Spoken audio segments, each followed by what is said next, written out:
trên lúa, nghe thoáng xa tiếng hò vọng đưa.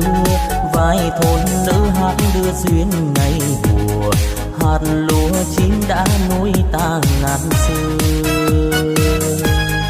Con nước dòng rồi con nước lớn, anh với em ở cùng một thôn.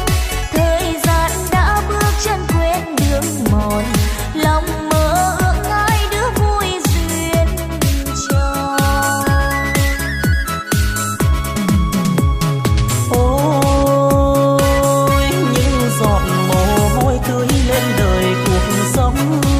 Quê hương em có chín dòng sông, như chín con rồng tên gọi Cửu Long.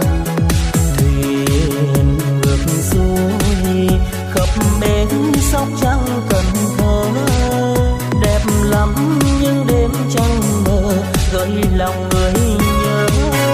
Nước lũ ngọt tình quê lại lắm, anh với em chẳng cần giàu sang. Con thước mãi lũy tre xanh quanh làng, làm mong mặn áp su câu tình cờ. Lâu lắm rồi chờ nhau thương qua, em có nghe những lời ngợi ca. Giọt nước mắt khóc thay cho nụ cười.